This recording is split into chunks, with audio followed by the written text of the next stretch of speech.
the world today, consumers fundamentally are looking for businesses that stand for more than just profit, and they're looking for businesses that are socially responsible. If we're advising our clients and saying business needs to be more socially responsible today, then obviously the thing they'll say to us is, okay, but what are you doing? And so we had a number of discussions about what it was that we could do. And Kate Robertson came up with the idea of saying, well, why don't we, create an event for young people where we can harness the voice of young people to affect positive change. Welcome, welcome to London. Young Thrust, welcome. Now I congratulate you all individually on your success on being nominated to this fantastic One Young World conference. You've chosen the right city to come to, haven't you? I'm told this is called the Young Davos, is that right? Well, we've gone to every possible trouble to imitate Davos, and we've laid on a great deal of snow. And what we're looking for is people who are under the age of 25, who genuinely achieved things that were socially responsible and really were doing good things, and that were just kind of more qualitatively exceptional individuals. Our belief was quite simple. We thought that if the world's leaders can't always make the right decisions or find the right solutions, and I think Copenhagen was a fantastic example of them not delivering what the world's people wanted, then maybe if we brought together some of the smartest young people in the world, that they could actually help the world's leaders make the right decisions.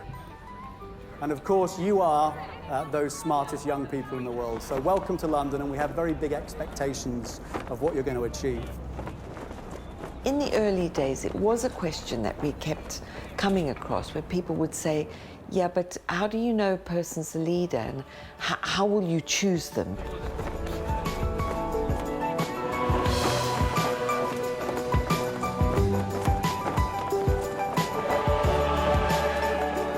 The immense time and trouble that corporations, organizations, universities would actually go to in selecting the delegates, which I really underestimated how much work would be put into that.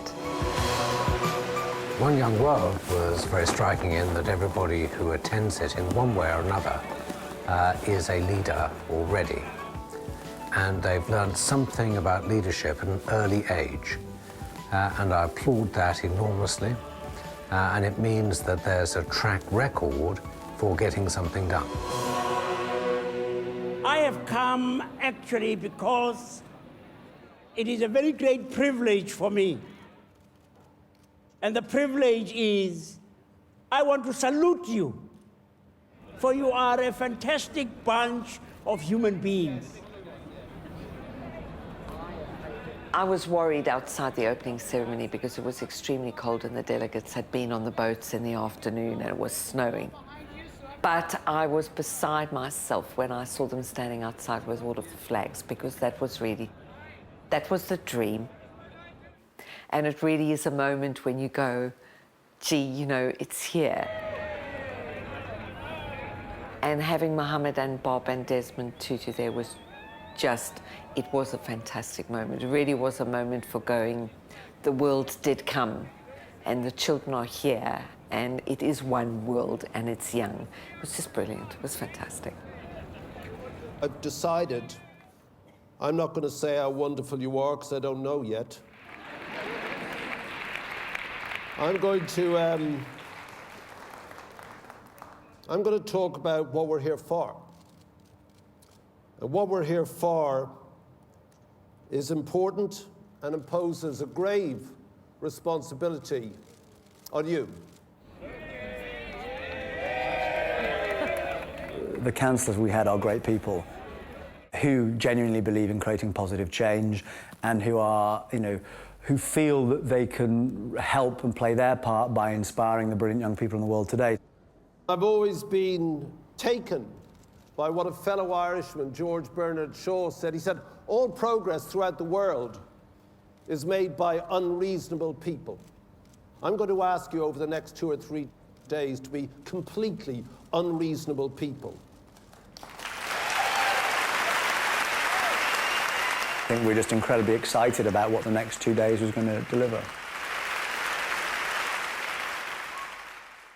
It was to be able to interact with youth from around the world with the same passion and that I have which is to make the world a better place. I enjoy traveling, I enjoy meeting new people and having new experiences. And at One Young World, you have the ability to do all of that and have a positive impact on global issues. We're all different, but in a way we're all the same. We should be concerned about other people's problems because their problems today might become your problems tomorrow. I guess I didn't really know quite what to expect. I sort of had this vision in my head where it was a bit like a UN summit where everybody would be sort of sitting in a line with their country names in front of them and they'd have headphones on for translation and they'd just sort of talk about nuclear weapons and things like that. But actually it was completely the opposite. You know, it's very relaxed, very informal. I knew that we were going to be discussing some of the world's major pressing issues. I wasn't really sure what we would do about it. The biggest question for me was, would they turn out to be, wonderful idealists, but actually not grounded in reality? We did a research process going out and talking to 30,000 young people to identify what were the topics and the subjects that were of real concern to them. Then we actually set up a plenary session around each one. So we had the environment, global health, the role and influence of media, global business, religion. So we had 6 subjects overall. The next plenary is all about global business, and it's interesting in the survey we did amongst 15,000 people, there are certain things about global business that are seen to be good and certain things about global business that are seen to be very bad. And I think, one of the things that you guys can help play a key role in is how we make global business more socially responsible. We had handed over all of the content of the plenary sessions to the delegates, not having met 99% of them. We just did not know what the caliber of speeches was going to be, or if they were going to be engaged. And you can't force 800 people, especially young people, to be engaged. If they're not interested or not engaged, anything could have happened. And that was a cold light of day moment waiting for that. And it's indeed a privilege to be here and to introduce to you Adrian Lowe from China, from Hong Kong. Adrian, I have to say, when I met you earlier, I was astonished to learn that you are only 16.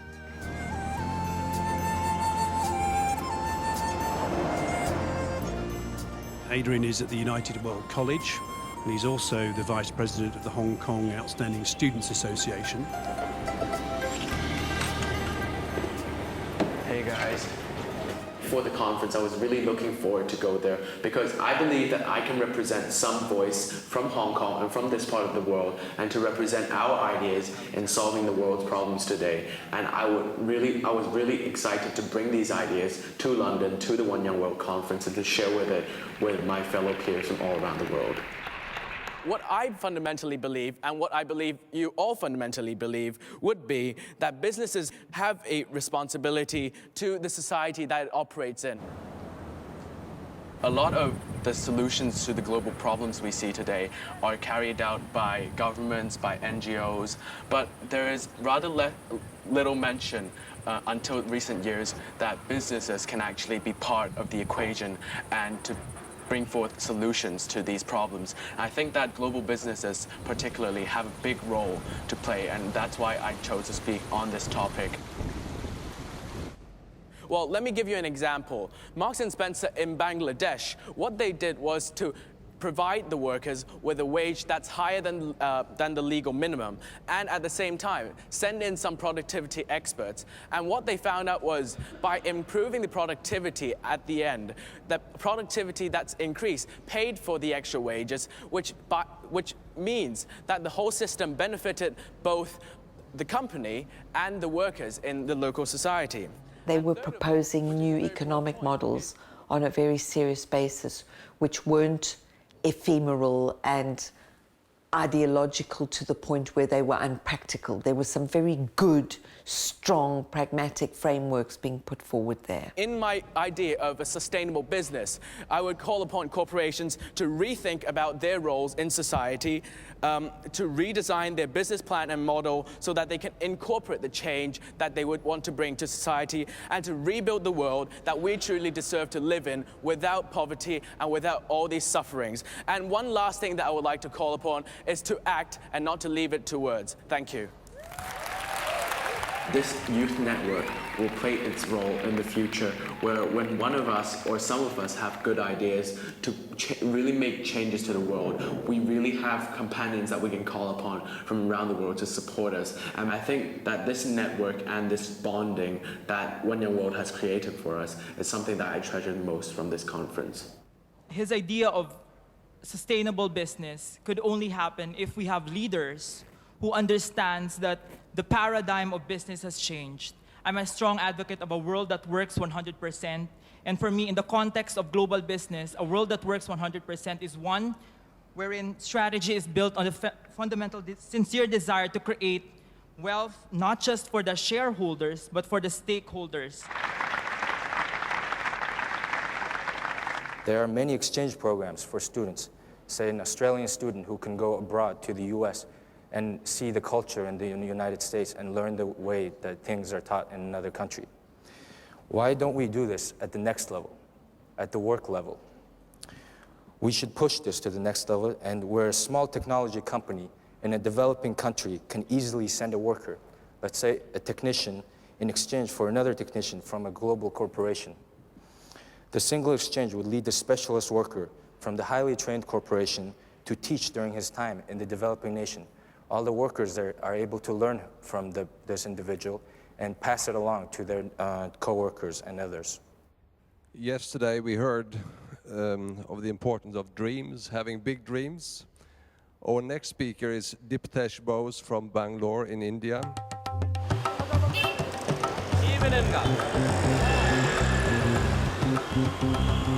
He's married, has a one-year-old son. There were 45 employees from HP, and from India there were 11. And I was the only one who was selected as a delegate speaker. I was a bit nervous, but while sitting there and listening to other delegate members and delegate speakers, I would say that there was none of my butterfly in the stomach at that time, because I could understand that people were speaking there about some cause. And the cause is for the betterment of our future and our next generation. Businesses should channelize education sector to meet the demands of future science and technological innovations. They should work with the government to finance the education system in a targeted approach. Businesses completely depend upon education. The talent is available in the market only if they get educated people. And it is a business's responsibility to spread education and create a platform for the society to have the children be well educated. How hard is it for the business to invest in future and ensure their own existence is not harmed? In global business, we have certain responsibilities, and those responsibilities cannot be just met by giving out monies to charities. I've also talked about this thing with my colleagues, and I feel that there are opportunities to explore that kind of initiative. There are a lot of employees who would be eager to give their time during the weekends to build some parks and reduce the climate damage that is happening around. They were very open to business being business, but equally as open as they were, very demanding of business and expecting business to set the pace and to set the standards. I think corporate social responsibility is well tied into profit, because it's proven to increase employee engagement, which improves, pride in the company. and many other things, which in turn improve profit, increase profits. Because if you've got a happy workforce, you've probably got a workforce that's proud of the brand, that's proud to work hard, and that delivers results. When colleagues go and volunteer in local communities or wherever, they can gain skills such as teamwork skills and leadership skills, and these are actually really beneficial when they come back to the business afterwards. And there are many other advantages as well, so it's really important to concentrate on the advantages of corporate responsibility programs. And I encourage those of you who work in global businesses, really push them forward in your businesses, because they're really great things. Thanks. Afterwards, a lot of people came up to me and said, "Oh, I'm doing the same in my company. It'd be really good to touch base, to network or share ideas." And I've built an amazing network. I've learned some things, some really practical things I can take back to my business and implement into the strategy that I'm writing. And I think it's absolutely vital that we all, every single one of us, take a personal, concrete action away with us. We have the fora, we have the capacity to discuss and share these personal, concrete actions and where we go with them in the coming years. We are the leaders of tomorrow. We are also the business leaders of tomorrow. So go back to your networks, your UN agencies, your youth organizations, your youth organizations, your schools, your colleges, your businesses, and let's do something meaningful.